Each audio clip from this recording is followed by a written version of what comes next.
Hello and welcome to ILTV's Israel Daily. I'm Aaron Porras, and coming up in today's newscast, Israeli Foreign Minister Yair Lapid sharing harsh criticisms for the Biden administration's foreign policies.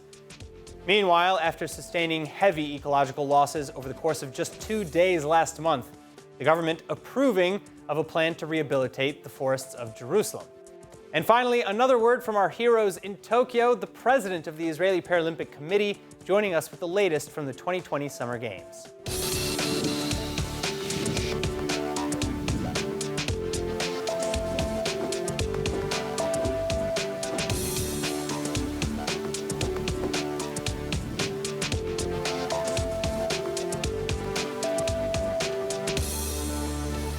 We start our show today with a new ambassador in Israel, the Bahraini ambassador Khaled Youssef Al-Jalama, arriving in Israel yesterday to officially begin his post as representative of the Muslim kingdom. So welcome. But while building some bridges, Israel may be burning others. Foreign Affairs Minister and alternate Prime Minister Yair Lapid holding a press conference Wednesday night where he sharply criticized the United States' withdrawal from Afghanistan, calling it a good idea but with a bad execution. And that's not all. Lapid likewise taking aim at the White House's plan to reopen its consulate for the Palestinians in Jerusalem. We think it's a bad idea, and we've told Americans we think it's a bad idea, because for two reasons. Now, Lapid is explaining that reopening the consulate sends the wrong message to the world and may also destabilize the government. Also, of course, Israel views Jerusalem as its sovereign and undivided capital. Joining me now with more, ILTV reporter Asaf Nissan, an international relations expert from the Jerusalem Institute for Strategy and Security, as well as former head of the Foreign Relations Directorate at the Prime Minister's National Security Council, Mickey Aronson. Now, Asaf, I'm actually going to be starting with you. What did Yair Lapid exactly say in this press conference yesterday with the American Foreign Press? What did he see in his eyes from the U.S. retreat from Afghanistan? First of all, we've seen Lapid saying in a Foreign Press Association press conference yesterday, when he literally explained that in his eyes, in the eyes of the many Israeli officials, we've seen a bad execution for a good idea. It's been 20 years since the Afghanistan war has begun, ever since 9/11, and now that the U.S. has decided to finally pull out, they call it a right decision, but a poorly done execution.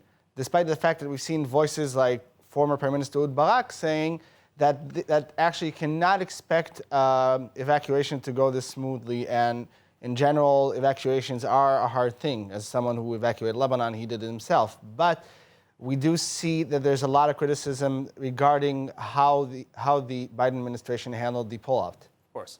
All right, well, Mickey, I want to get your take on this now. How did you see this playing out in your opinion? We've heard many reports of the United States, as we've just heard from Asaf, calling this retreat, a success. President Biden very recently saying that, but many other officials are calling it a disaster. And we've seen footage showing weapons and vehicles being paraded by the Taliban that were left over by the United States, not to mention some 200 plus Americans and hundreds more Afghans who were trying but could not get out of the country in time. So was the United States right in pulling out at this time, in this way? Take it away. Well, we have to separate between two issues. There's the withdrawal itself, the evacuation, and there's the decision to withdraw. About the evacuation or withdrawal, I don't know of a photogenic withdrawal. I don't know of a happy withdrawal. I think it was tragic for the people on the ground, but they managed in a few days to evacuate, I think, 100,000 people. So again, I don't know how you can make it look better, be better. That's a question that can be discussed. About the fact that they're leaving Afghanistan and whether it was a failure, I think it's a question of expectations. If the expectation was to preserve a relatively Western way of life, with the cost of the presence, actually, of 2,500 soldiers, as were in the last years, I think it was successful, and it was a mistake to withdraw, because this was not a war. 2,500 soldiers is not a war. But the expectation to change the Afghan, to turn it into a nation building, to change the DNA of the nation was a failure. You don't change the DNA of a theocratic tribal society in 20 years. I think the source of the expectation was following World War II, when Japan and Germany so successfully came out of the tragedy of the war. But Afghanistan and the Middle East are not Germany and they're not Japan. And the result is accordingly. So again, it's a question of expectations, I believe. All right, so how do you see this potentially affecting the power structure or struggle for power in the region? Because again, there are reports that are worried about the Taliban forming relations with Iran and even some Western countries with Afghans and activists in Afghanistan saying, please do not forget what the Taliban is. It's very easy to forget now what the Taliban is, not because they're saying they're different and they're better, nobody's buying these declarations, but because there is a choice between the lesser of two evils. And if you have to choose between Taliban and you have to choose between ISIS or Al-Qaeda, the choice is very clear. If there is a sovereign organization that you can negotiate with, and there was no doubt negotiations with the US, because otherwise they wouldn't be able to evacuate that many people, then I imagine suddenly Taliban becomes something even reliable, I would say. This is so ironic, I don't believe I'm saying that. But if the choice is between Taliban and other terror organizations, I guess Taliban would be dealt with, people would negotiate with Taliban, because otherwise, what's the alternative? And regarding their friendship with Iran and so, I think right now they're in the process of trying to turn from a guerrilla terror organization into an organization that is sovereign, that is running a state. And for that purpose, they would be willing to do whatever it takes. Even become friendly, I would say, with Iran. Let's not forget the hostility, the deep hostility between Taliban and the Shia Iran. So right now, in order to turn into a state apparatus from a guerrilla organization, they would be willing to do everything and say everything. Let's wait a few months until they're settled, until they're entrenched in the country, and then we can judge who their friends are. All right, Asaf, back to you quickly. You know, we've heard also, again, Lapid's statements regarding the United States reopening the consulate and the two-state solution. You know, why is Israel so worried about this consulate? We're seeing a lot of concern from the Israeli regime, and of course, the foreign minister said it himself yesterday, and Bennett told it to Biden during their meeting. The main reason Israel is worried about it, it's because it's going to create a different approach to what Trump has been trying to show in the U.S. support back in his government. And the Biden administration wants to turn that around. But in the end of the day, Israel is worried that if that will happen, we're going to see a destabilization in some of the efforts done by the Trump administration, the Palestinians disregarding us again because they're seeing the U.S. is more in their favor.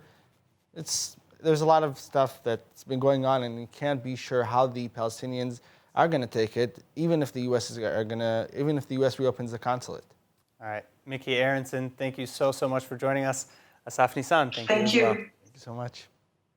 All right, 2 weeks have now passed since the recent fires in Jerusalem were finally wrestled under control, and the word is still out on whether the sparking of the flames was intentional or negligent. But what is known is the extent of the devastation, and Israeli authorities are now approving of a plan for the rehabilitation of the area. In just a little over 48 hours, 25 square kilometers, nearly 10 square miles of land in Israel destroyed. From August 15th to the 17th, thousands of acres of nature preserves, trails, springs, and heritage sites near Jerusalem, the nation's capital, devastated. Over 2,000 people from over half a dozen communities evacuated, buildings sustaining severe damages, and hundreds of thousands of unique wildlife killed. Nature and Parks authorities predicting that rehabilitation could take decades, but of course, it's never too late to start.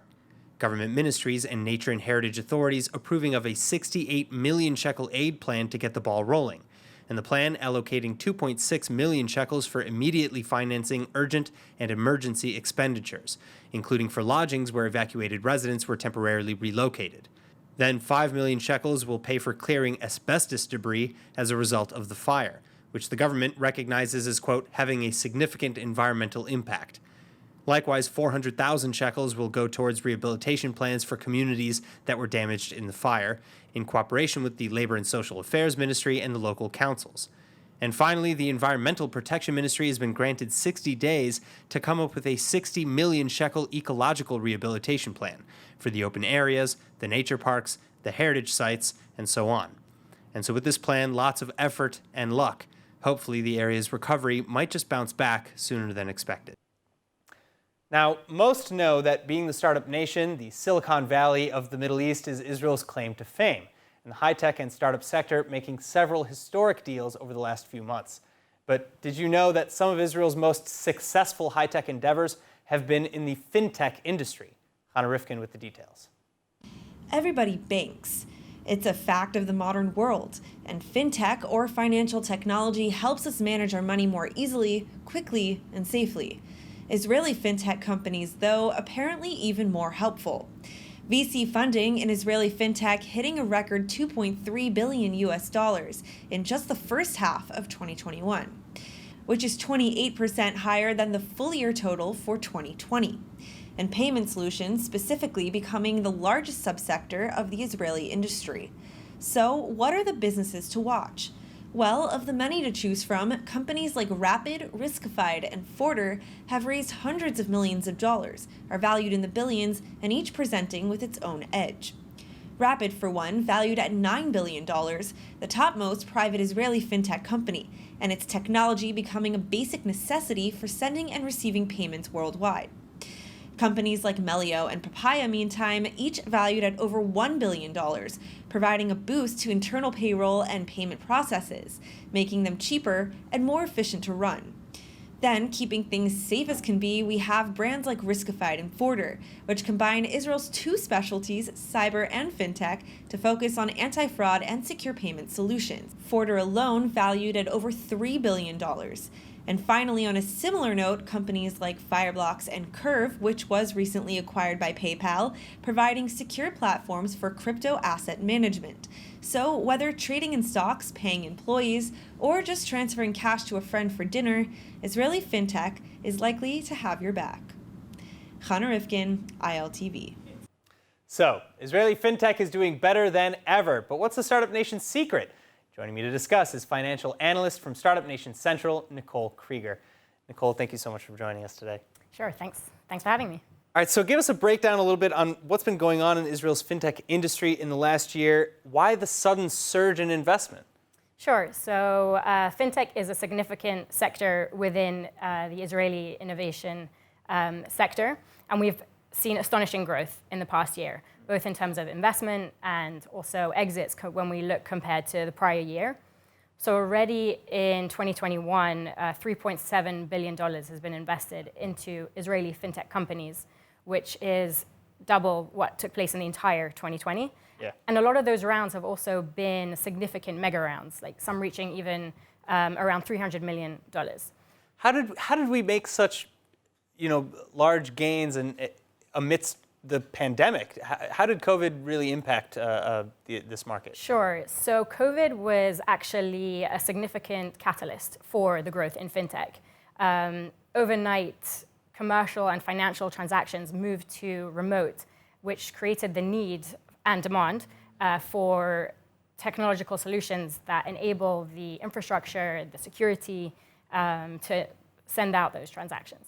I see. All right. So, we have a lot of successes here. We named really just a couple in the previous piece. What is the industry's biggest success, would you say?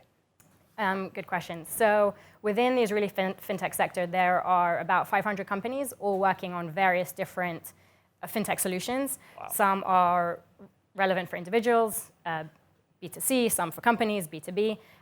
What we see at Startup Nation Central is when looking at the investment into Israeli fintech companies, approximately 70% of fintech investment goes to three areas. That's payments, anti-fraud technology, and enterprise solutions. So can give a few examples in that regard. We know that payments has become Yes. the majority shareholder, you could say, of the industry. Absolutely. Yeah, I mean, what are the limitations and the challenges maybe with some of these companies? Sure, yeah. So some of the challenges I would say is around regulation. So regulation is an important element of change within financial services. So technology is moving so fast. So for the ability for regulation to keep up that pace and connect with Israel is something that's important. But we have seen within Israel a lot of development within the local financial services sector, with digital bank, open banking, Apple Pay, contactless payments has come here now. So yeah, no, it's a lot of fun. It's a lot of fun. I didn't love it at first. I didn't feel safe, honestly, with the little chip. But no, it's amazing. So what are some predictions for the future? Would you say? Yeah. So as you mentioned, payments is a significant sector within fintech. It now makes up 40% of fintech investment. So at Startup Nation Central, we predict that trend to continue, and also to get more interesting in a way. For example, with flexible payment solutions or maybe crypto, see things to get a lot more interesting within payments. We also, so the trends that we mentioned earlier about large fundraising rounds and exits that have taken place, the exits this year also have exceeded last year in terms of IPOs. Several unicorns, yeah. Exactly, yes. SPACs, IPOs, acquisitions. So we predict that trend to continue, and maybe even companies acquiring other fintech companies to grow inorganically. And all these companies who are raising significant rounds and receiving investment will be able to continue building their product, expanding to new markets, and our lives should become more efficient and easily. Well, I'm very much looking forward to the more efficient and easy life. Absolutely. All right, we're cheering to the future then. Nicole, thank you so much for joining us. Thank you. Moving on, Israel continuing to surprise in Tokyo, Japan. Israeli Paralympians winning 8 medals in 8 days of competition, including a bronze, 2 silvers, and 5 golds. But with us now for more, live from the Olympic Village, President of the Israeli Paralympic Committee, Dr. Shuki Dekel. Doctor, thanks so much for being with us. Now, just this morning, Israeli Arab swim champion Iyad Shalabi won his 2nd gold medal at this year's Games. That makes 7 medals in swimming and 1 in rowing. What are your insights into some of these victories? Well, let's start with that. How do you feel about after all these victories right now and as we continue the Games? It's a big proud. We are very happy with this result. But I want to add, we have 9 medals. Oh, so I must have missed one in the time that we were writing this. Yeah, this afternoon we have another gold medal with Amid Adon. Ah, so fantastic. in the morning, Iyad Shalabi, he won the 2nd gold medal. Yeah. So for us with Iyad, it's amazing. It's a big proud for him. He can't hear and can't speak, and with the problem with the legs, but he did it. It's what I can say. It's a power of spirit. Absolutely. A big want that he want to do it. And Dadaon, Dadaon himself has won a gold previously and set a world record, and now this is his next gold. It sounds like, is that right? Right. Yes, the next medal. Yes. Wow. Yesterday I spoke with the Minister of Sport. I told him that he have to arrange a lot of money because every medal, the minister have to give money for the winners. All right, well, that's a good reason. That's a good reason for Israel to pay up, I think. But listen, other than the fact that the Israeli swimming team is the biggest out of all of the sports that are competing this year, why do you think that Israel is performing so well in swimming, but falling behind in practically every other sport with the exception of rowing? Thank you for your question. It's very interesting, I think, because first of all, the disabled, in general, the people, but the athletes want to show that they are equal. Mm-hmm. The title is, yes, we can. Yes, I can. So in the water, all the body except your head, it's under the water. The people cannot show his disabilities. It's problem. He feel in himself that he is equal to the other. That's one reason. Secondly, it's in the water, they feel better and easier to make movements. Even if it's his hands, it's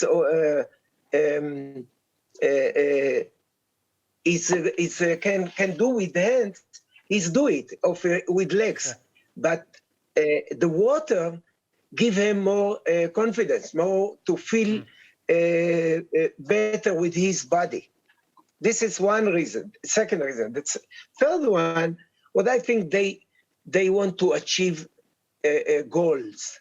They want to show that they are good. So in water, especially, he can do it. All right, so I want to ask you, in addition though to all the water sports and all the other winnings that we've had, what's your take on the Israeli delegation in general? Because currently, last time I checked, maybe we've gone up, but we were ranked 18, which is higher than we've ranked really since 1980 in the Netherlands, but it's still fairly down the list. What do you think is stopping us from progressing higher? What I think, and we plan that after Rio in 2016, we put projects that we're going to be higher. So what I think, the Paralympic Games in Tokyo is still running. It's not the end. Of course. It's not the time to conclude. But till now, what I think, we will be higher in the rate of the world, if I understand your question. All right. Dr. Shuki Dekel, congratulations again so far on all of the achievements that we've made, and good luck in the rest of the games. Thank you again so much for joining us. Thank you. Toda rabba. Bye-bye. And now for our final story tonight, it's time to learn some Hebrew with the latest of our limited weekly lessons from our friends at Ulpan O. היי יואל. היי אורלי, את רוצה פיצה? לא, תודה. אני רוצה גלידה ודיאט קולה. אני רוצה פיצה, גלידה ודיאט קולה. הנה, פיצה, גלידה ודיאט קולה. כמה זה? 17 שקל. הנה 17 שקל.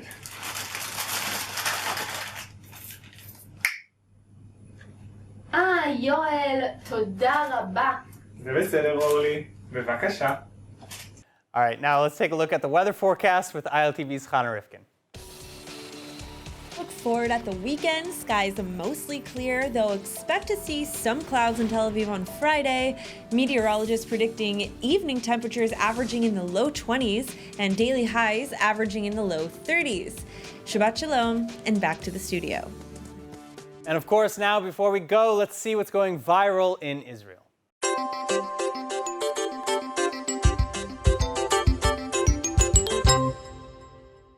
שלום לכולם, לכל העוקבים שלי בטיק טוק ובכלל למי שנמצא כאן כרגע. Yes, it is Israel's next great social media influencer. Prime Minister Naftali Bennett taking to TikTok on Wednesday evening for a live conversation with Israeli youths about returning to classes and celebrating the coming holidays against the backdrop of the COVID pandemic. שנה שעברה בראש השנה ישבנו בבית בסגר וככה ביום כיפור ובשנת הלימודים 200 ימי לימוד, המדינה הכי סגורה בעולם. השנה אנחנו רוצים להימנע מזה. All right, that's it for today's news. Today's exchange rate is 3.21 shekels to the American dollar and 2.55 shekels to the Canadian dollar. Finally, for the latest updates and news from ILTV, please like ILTV on Facebook, follow us on Instagram, and subscribe to our YouTube channel, as well as to our newsletter at iltv.tv. I'm Aaron Porras. Have a wonderful, happy, and sweet new year, or Shana Tova U'Metuka, and thank you so much for watching.